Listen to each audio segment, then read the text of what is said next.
इस वीडियो में मैं आपको यह बताऊंगा कि किसी भी ओपन सिस्टम का या कंट्रोल वॉल्यूम का एनर्जी बैलेंस कैसे लिख सकते हैं।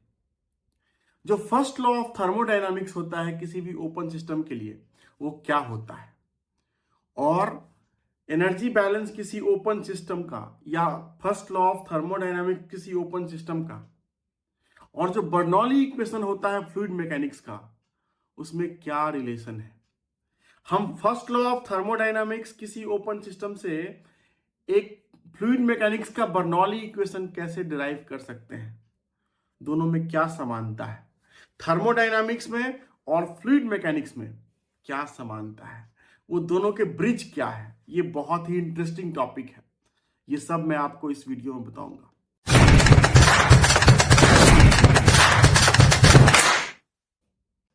तो चलो स्टार्ट करते हैं। तो टॉपिक है आपका energy balance for an open system और first law of thermodynamics for an open system.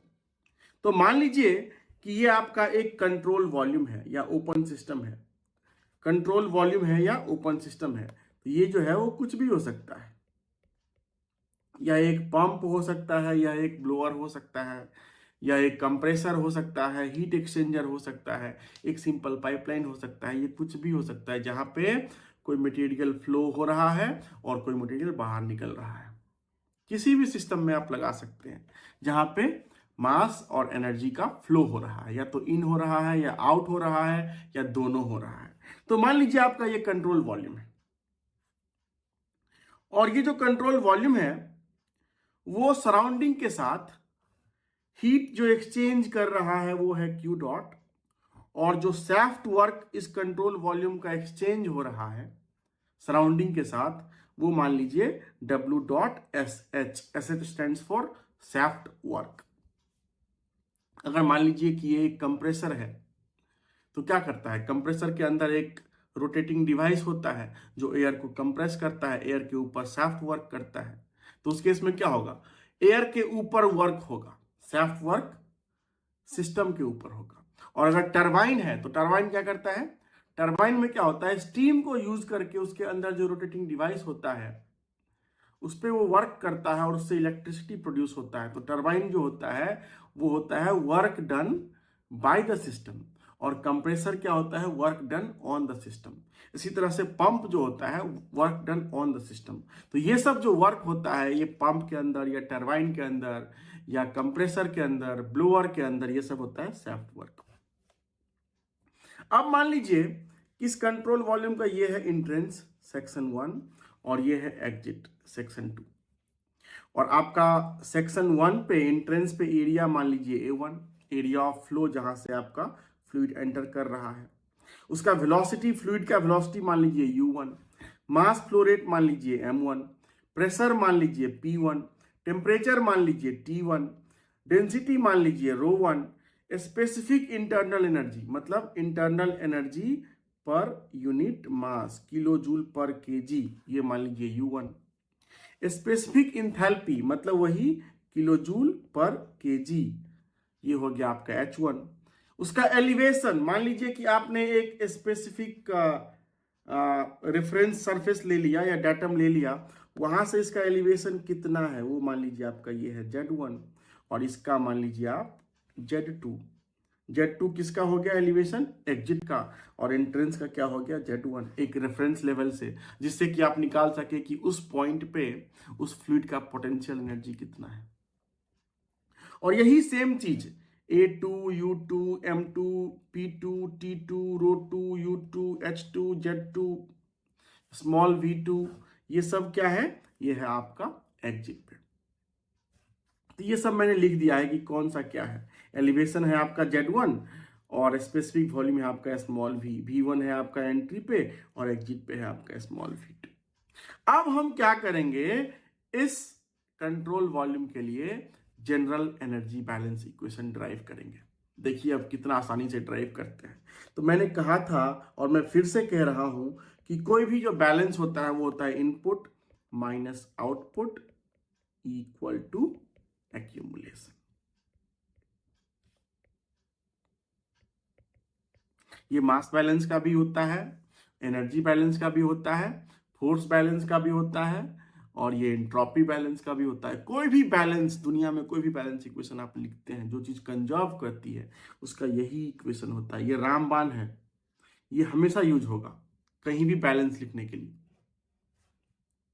तो आपका इनपुट जो क्या होगा वो एनर्जी इनपुट, मतलब क्योंकि हम एनर्जी बैलेंस इक्वेशन लिख रहे हैं, तो यहां पे आप क्या लिखोगे, rate of energy in, rate of energy in मतलब इनपुट पे, एंट्रेंस पे, minus rate of energy out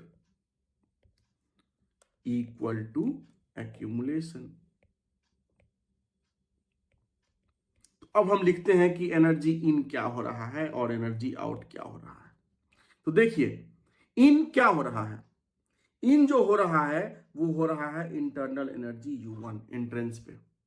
इसके बाद जो फ्लूइड फ्लो हो रहा है उसका प्रेशर मान लीजिए P1 है और स्पेसिफिक वॉल्यूम अगर स्मॉल v1 है, तो ये है आपका फ्लो वर्क। ये फ्लो वर्क पे मैंने एक वीडियो बनाया है, इसी चैनल पे है।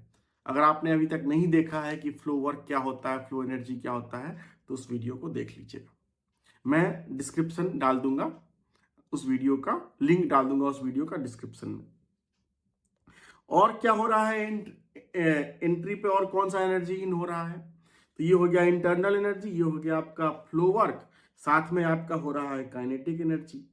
तो हाफ U1 स्क्वायर, अभी हम m नहीं लिख रहे हैं, बाद में मल्टीप्लाई करेंगे, देखिए।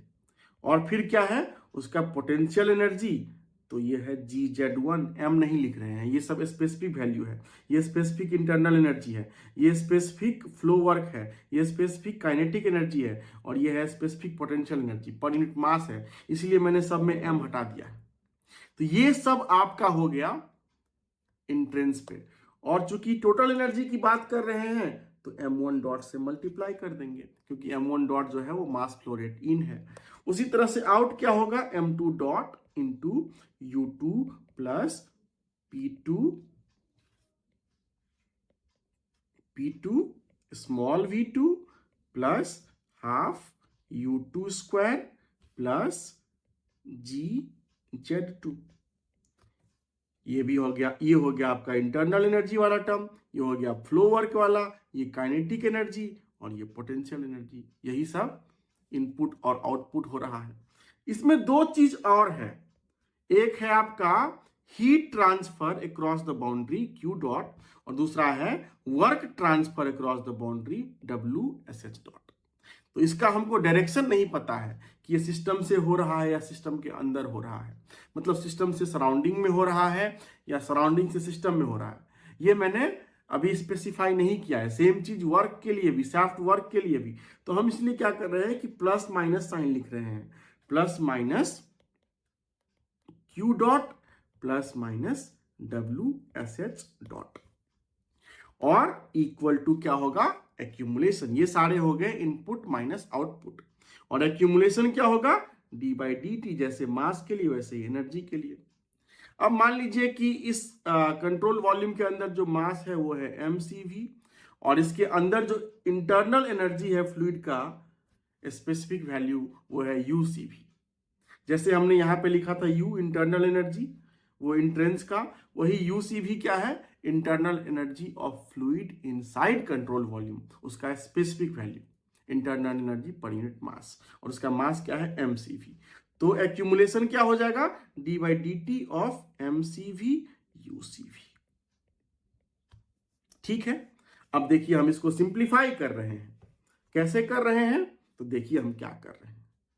हम लगा रहे हैं माइनस साइन और फिर से लिख रहे हैं m2 U2 plus P2 V2 plus half U2 square plus GZ2 minus m1 dot U2 plus P2 V2 plus half U1 square plus GZ1, और इसको ब्रैकेट को बंद कर दिया, और फिर आपका प्लस माइनस Q डॉट, ये ऐसे ही लिख दिया मैंने, और प्लस माइनस WSH डॉट, और इक्वल टू d/dt और आप इसको एक साथ लिख दीजिए और सीवी को बाहर लिख दीजिए, कोई फर्क नहीं पड़ता है, साथ भी लिख दे तो कोई फर्क नहीं पड़ता, बस समझने के लिए, सिंप्लिसिटी के लिए। अब देखिए ये हो गया फिर से M2 माइनस M1 आउट, ये है पूरा एनर्जी आउट, सॉरी ये है आपका पूरा एनर्जी आउट और ये है आपका पूरा एनर्जी इन। तो आउट माइनस इन क्या होता है हमेशा, डेल्टा, तो माइनस साइन रहेगा ही यहां पे और मैं यहां पे डेल्टा लिख रहा हूं। डेल्टा का मतलब आउट माइनस इन, और हम क्या कर रहे हैं, एम डॉट फिर एच लिख रहे हैं, एम डॉट, तो इसका मतलब क्या होता है, डेल्टा, डेल्टा लिख दिए। और एक चीज और, U प्लस पीवी को हम लिख रहे हैं H, तो U2 प्लस P2 V2 क्या होगा, ये दोनों मिला के हो जाएगा H, इंथैल्पी। और इसी तरह से जो यहां पे है U1 प्लस P1 V1, ये क्या हो जाएगा आपका H1। तो अब हम क्या कर रहे हैं, हमने डेल्टा लगा दिया M2 माइनस M1 और इसके साथ मैंने M लिख दिया, क्योंकि डेल्टा जो है वो दोनों के साथ है।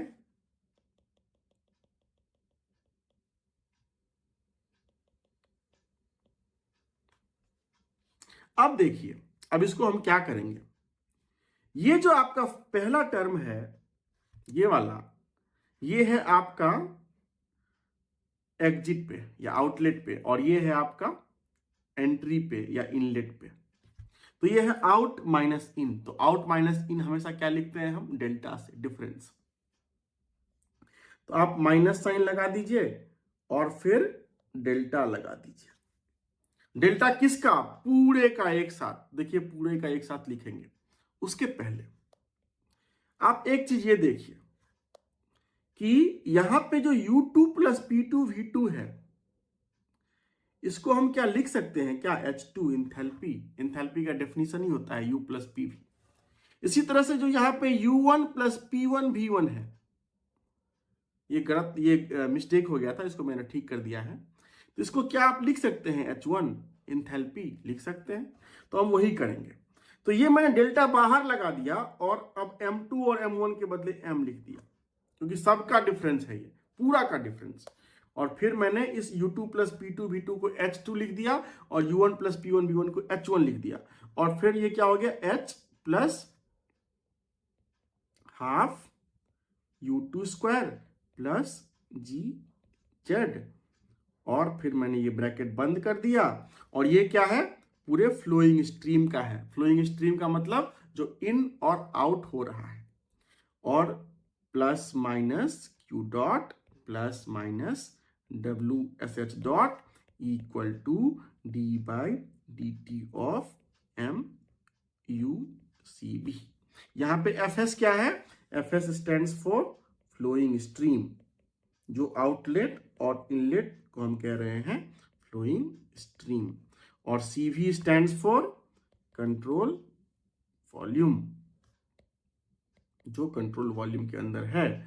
अब हम इसको अरेंज कर देते हैं, यहां पे माइनस साइन है तो ये इस तरफ अगर ले आएंगे तो ये प्लस साइन हो जाएगा। तो हम सबको एक साथ अरेंज कर देते हैं, D by D T of M into U of control volume plus delta of M dot H plus U square by 2 plus GZ of flowing stream.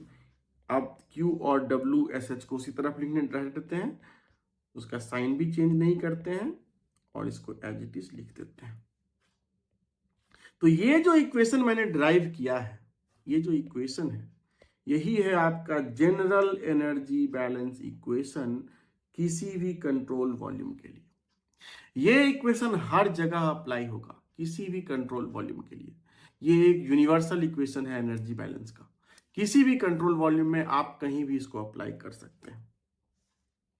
अब जो ये Q और W है, उसका अब साइन क्या होगा, ये डिपेंड करेगा। अगर हीट सिस्टम के अंदर ट्रांसफर हो रहा है तो आप हमेशा इस Q को पॉजिटिव लीजिएगा, और अगर W मतलब सॉफ्ट वर्क अगर सिस्टम के ऊपर हो रहा है, जैसे कि पंप, ब्लोअर, कंप्रेसर में क्या होता है कि फ्लूइड के ऊपर वर्क होता है, तो आप इसको पॉजिटिव लीजिएगा, सॉफ्ट वर्क को पॉजिटिव लीजिएगा। इसी तरह से अगर सिस्टम से हीट निकल रहा है, सिस्टम हीट लूज कर रहा है, तो ये Q निगेटिव हो जाएगा।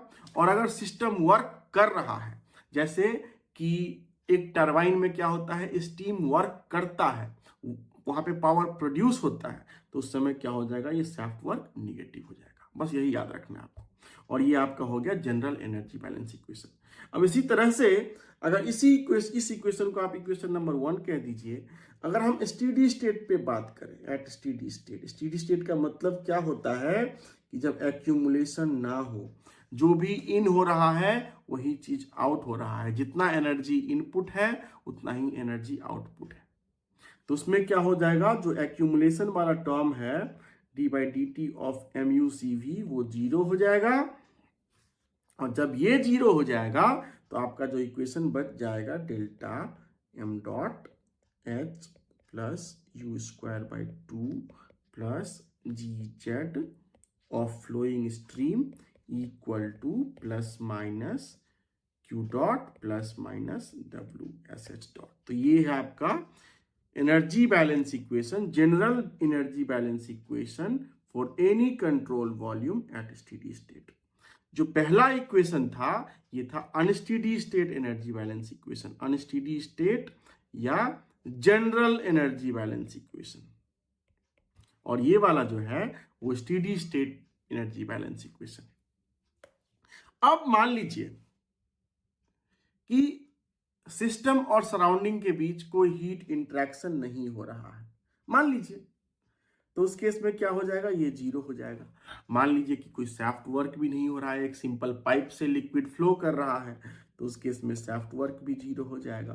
तो इस केस में क्या हो जाएगा, आपका ये दोनों टर्म 0 हो गया, तो आपका बच क्या गया, delta of m dot h plus u²/2 plus gz of flowing stream equal to 0।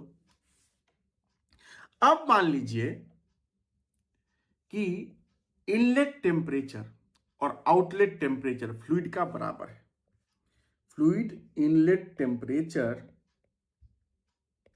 Is equal to fluid outlet temperature, मतलब टेम्परेचर में कोई बदलाव नहीं हो रहा है। फ्लूइड टेम्परेचर एट आउटलेट, दोनों ही जो है टेम्परेचर बराबर है, मतलब फ्लूइड फ्लो कर रहा है कंट्रोल वॉल्यूम से, लेकिन टेम्परेचर इनलेट और आउटलेट में दोनों बराबर है। तो उस केस में क्या हो जाएगा, क्योंकि टेम्परेचर इंटरनल एनर्जी जो होता है वो सिर्फ टेम्परेचर पे डिपेंडेंट होता है। ये आप जानते हैं, इंटरनल एनर्जी जो होता है वो होता है CV into dt, du equal to, तो ये सिर्फ टेम्परेचर पे डिपेंडेंट होता है। तो U1 और U2 बराबर हो जाएगा, क्योंकि फ्लूइड का इनलेट टेम्परेचर और आउटलेट टेम्परेचर दोनों बराबर है। तो उस केस में क्या हो जाएगा, अब अगर आप फिर से इस इक्वेशन को ध्यान से देखें तो ये क्या है, डेल्टा हम लगा के रखते हैं जिससे कि कंफ्यूजन ना हो, और H को हम अब फिर से U प्लस PV लिख रहे हैं। देखिए ध्यान दीजिए, बहुत इंपॉर्टेंट है। फिर u²/2 लिख दिए हम, और फिर gz लिख दिए, और ये फ्लोइंग स्ट्रीम का है, ये 0 के बराबर है। अभी मैंने क्या माना है कि फ्लूइड का इनलेट टेम्परेचर और आउटलेट टेम्परेचर दोनों बराबर। इसका मतलब है कि इंटरनल एनर्जी में कोई बदलाव नहीं आएगा। इसका मतलब ये है कि डेल्टा U जो होगा वो 0 होगा। अब अगर हम इसको इनलेट और आउटलेट पे लिख दें तो क्या होगा, क्या लिख सकते हैं क्या, m1 dot U1 plus P1 V1 plus U1²/2 plus GZ1 equal to m2 dot U2 plus P2 V2 plus U2²/2 plus GZ2 लिख सकते हैं ना, यही तो है। This minus this equal to 0, क्योंकि इसका डेल्टा 0 है, इसका मतलब जो इनलेट पे है वही आउटलेट पे है। अभी मैंने क्या कहा कि मान लें कि टेम्परेचर में कोई बदलाव नहीं आ रहा है, इसका मतलब U1 और U2 दोनों बराबर, तो दोनों को काट दीजिए। अब देखिए क्या है, आपका क्या हो गया, बच क्या गया, m1 dot P1 small v1 plus U1²/2 plus GZ1 equal to m2 dot P2 small v2 plus U2²/2 plus GZ2। अब देखिए बहुत इंटरेस्टिंग चीज है यहाँ पे, ये m1 डॉट को अगर आप सब में मल्टीप्लाई कर दें, तो जब आप पहले टर्म में मल्टीप्लाई करोगे तो क्या हो जाएगा, P1 और m1 डॉट मतलब mass flow rate into specific volume, ये क्या हो जाएगा, ये हो जाएगा total volume of the fluid eight inlet V1, क्योंकि मास इनटू स्पेसिफिक वॉल्यूम जब इसको आप इससे मल्टीप्लाई करोगे तो ये टोटल वॉल्यूम हो जाएगा, plus m1 dot u1 square by 2 plus m1 dot gz1 और इक्वल टू क्या हो जाएगा, m2 डॉट, फिर से वही हो जाएगा, यहां पे क्या हो जाएगा, m2 को जब आप स्पेसिफिक वॉल्यूम 2 से मल्टीप्लाई करोगे तो क्या हो जाएगा, total volume at exit V2, तो ये हो जाएगा P2 V2 plus m2 dot u2 square by 2 plus mgz2। ध्यान से अगर देखेंगे, अगर आप इसको ध्यान से देखेंगे तो ये है आपका टोटल प्रेशर हेड या प्रेशर एनर्जी, ये है आपका काइनेटिक एनर्जी, ये है आपका पोटेंशियल एनर्जी, ये है आपका फिर से टोटल प्रेशर एनर्जी, ये है आपका काइनेटिक एनर्जी और ये है आपका पोटेंशियल एनर्जी। और यही तो बर्नौली इक्वेशन है कि sum of pressure energy, kinetic energy और पोटेंशियल एनर्जी किसी भी दो पॉइंट पे बराबर होता है। तो देखिए अभी हमने क्या किया, अभी हमने जो है energy balance equation, general energy balance equation एक कंट्रोल वॉल्यूम के लिए लिखा और उसको हमने रिड्यूस कर दिया बर्नौली इक्वेशन में। कब, जब टेम्परेचर में कोई बदलाव नहीं हो, सिस्टम स्टेडी स्टेट पे हो। तो बर्नौली इक्वेशन का एजम्पशंस यही है, बर्नौली इक्वेशंस का जो एजम्पशंस है वो यही है कि सिस्टम जो है वो स्टेडी स्टेट पे हो और सिस्टम में कोई टेम्परेचर चेंज ना हो। तो देखिए अब ये हो गया बर्नौली इक्वेशन। तो बर्नौली इक्वेशन क्या कहता है, ये कहता है कि पी भी plus M U square by 2 plus mgz equal to constant होता है किसी फ्लूइड का एट स्टेडी स्टेट पे। यही तो बर्नौली इक्वेशन है। तो दोस्तों अगर आपको ये वीडियो समझ में आ गया, ये कॉन्सेप्ट समझ में आ गया, और अगर आपने अभी तक इस चैनल को सब्सक्राइब नहीं किया है तो प्लीज इस चैनल को सब्सक्राइब करें और इस वीडियो को शेयर भी करें। Thank you.